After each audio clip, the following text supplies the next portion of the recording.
Hello बच्चों, let's read the question. The question says comprehension 1 is dipole moment of a bond is a vector and a physical quantity. To calculate the percentage ionic character in a covalent bond, it is expressed as dipole moment mu is equal to q into d. Q is partial charge and d is the distance between the atoms or bond length. It is usually expressed in terms of CGS unit known as debye. 1 debye is 10 raised to the power minus 18 ESU centimeter. In SI unit, it is expressed in coulomb meter.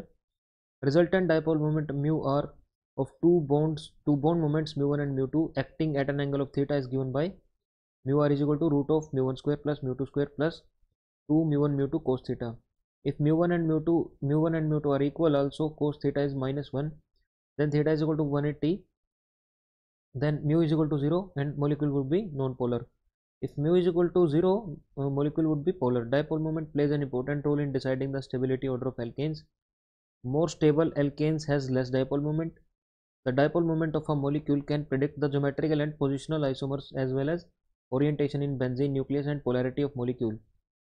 Which of the following species is non polar? तो हमसे non polar species पूछी गई है यहाँ पे, तो आइए इसका की कॉन्सेप्ट देखते हैं.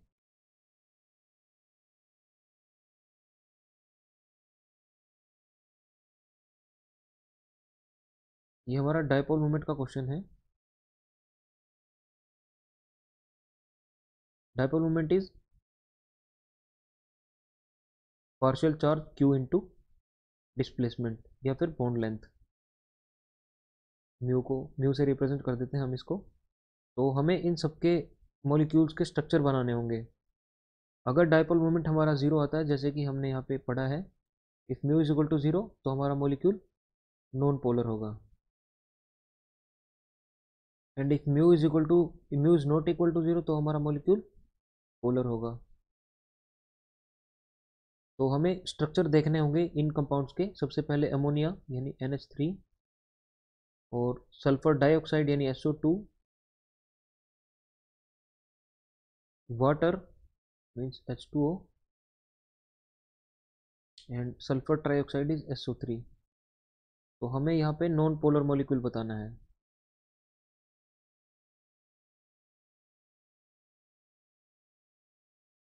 ओके, तो आइए इनके स्ट्रक्चर ड्रॉ करते हैं. ये हमारा टेट्राहेड्रल इसकी ज्योमेट्री होगी और शेप होगी इसकी पिरामिडल. ये हमारा लोन पेयर. SO2 हमारा कुछ इस तरह होगा.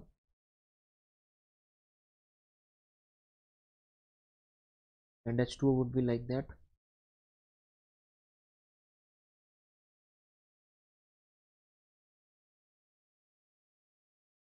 And SO3 would be like that.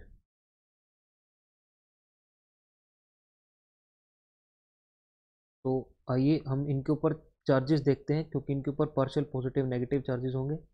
ये हमारा हाइड्रोजन है जो डेल्टा पॉजिटिव चार्ज होगा, ये डेल्टा नेगेटिव चार्ज होगा. इस तरह से सारे हाइड्रोजन के ऊपर डेल्टा पॉजिटिव और इसके ऊपर डेल्टा नेगेटिव कंसंट्रेट होता रहेगा. और यहाँ पे लोन पेयर ये हमारा नेगेटिवली चार्ज होता है, तो इन कंपैरिजन नाइट्रोजन पे स्लाइट पॉजिटिव. तो हमारा डाइपोल मोमेंट का डायरेक्शन क्या होगा? इस तरफ पॉजिटिव टू नेगेटिव होता है, और ये positive to negative, positive to negative, positive to negative. तो जो हमारा ये तीनों का रिजल्टेंट आएगा, ये मिल के बीच में, ये हमारा कुछ बीच में इस तरह से आएगा. इसको हम इससे दिखा देते हैं डॉटेड फॉर्म में. ओके, ये रिजल्टेंट आया और ये भी हमारा ऊपर की तरफ है. तो नेट रिजल्टेंट हमारा डायपोल मोमेंट का कुछ इस तरह आएगा, यानी यहाँ पे पॉजिटिव चार्ज, यहाँ पे नेगेटिव चार्ज. ये डायरेक्शन होगी डायपोल मोमेंट की. SO2 के अंदर देखते हैं. SO2 में ऑक्सीजन इज मोर नेगेटिव, तो डेल्टा नेगेटिव, यहाँ पे डेल्टा पॉजिटिव, यहाँ पे डेल्टा नेगेटिव, यहाँ पे डेल्टा पॉजिटिव. लोन पेयर के ऊपर हम नेगेटिव लेते हैं, तो डेल्टा नेगेटिव और यहाँ पे डेल्टा पॉजिटिव. तो dipole moment would be from positive to negative. तो यहाँ से यहाँ, यहाँ से यहाँ, और यहाँ पे पॉजिटिव से नेगेटिव. तो ये हमारी म्यू1 मान लेते हैं, ये म्यू2, ये भी म्यू2 हो जाएगी. तो म्यू2 का रिजल्टेंट हमारा यहाँ पे कुछ बीच में इस तरह से आएगा, तो म्यू3 होगा. और हम देख सकते हैं क्योंकि ये दोनों अनइक्वल है, mu three is not equal to म्यू1, तो ये मॉलिक्यूल भी हमारा पोलर होगा. ये मॉलिक्यूल भी हमारा पोलर है. क्योंकि इसमें डायपोल मोमेंट का रिजल्टेंट आया है। H2O में देखेंगे तो माइनस, सॉरी, हाइड्रोजन के ऊपर डेल्टा पॉजिटिव, ऑक्सीजन के ऊपर डेल्टा नेगेटिव, यहाँ पे भी डेल्टा नेगेटिव, लोन पेयर के ऊपर delta negative, in comparison delta positive, delta negative, delta positive. तो पॉजिटिव से नेगेटिव यानी इस तरफ, पॉजिटिव से नेगेटिव यानी इस तरफ, यहाँ से इसकी तरफ, यहाँ से इसकी तरफ। तो जो हमारा नेट रिजल्टेंट आएगा इसमें वो भी हमारा ऐसे बीच में, यानी this is negative, sorry this is positive, this is negative. तो ये मॉलिक्यूल भी हमारा पोलर होगा। और SO3 में देखें अगर, तो delta negative, delta positive, delta negative, delta positive. तो ये पॉजिटिव से नेगेटिव इस तरफ, यानी इसको हम म्यू वन सोच लेते हैं, म्यू वन मान लेते हैं। ये पॉजिटिव से नेगेटिव म्यू टू मान लेते हैं। और ये इक्वल होंगे तो हम सभी को म्यू मान लेते हैं, यानी ये भी हमारा म्यू वन, ये भी हमारा म्यू वन। तो अभी अगर हम इसको इस फॉर्मूले में पुट करेंगे, इन सभी वैल्यूज़ को, ये एंगल हमारा 120 डिग्री है। तो जैसे इस फॉर्मूले में पुट करेंगे, यानी mu one square plus mu two square plus 2 mu two हमारे सेम है तो म्यू वन स्क्वायर लिख सकते हैं, एंड कोस 120 डिग्री। ओके, क्योंकि ये हम इसका रिजल्टेंट निकाल रहे हैं, इन दोनों का। इसको हम ग्रे से थोड़ा सा एनसर्कल कर देते हैं, इसका और इसका रिजल्टेंट हम निकाल रहे हैं, जो कि हमारा कुछ यहाँ पे बीच में आएगा। तो जैसे ही हम इन वैल्यूज़ को पुट करके सॉल्व करेंगे, इसका रूट करेंगे पूरे का, तो हमारे पास नेट रिजल्टेंट क्या आएगा वो देखते हैं। यहाँ पे सॉल्व कर लेते हैं इसको। तो mu one square plus mu one square, इनका रूट करेंगे, ये हमारा म्यू नेट आएगा, ये म्यू नेट है हमारा।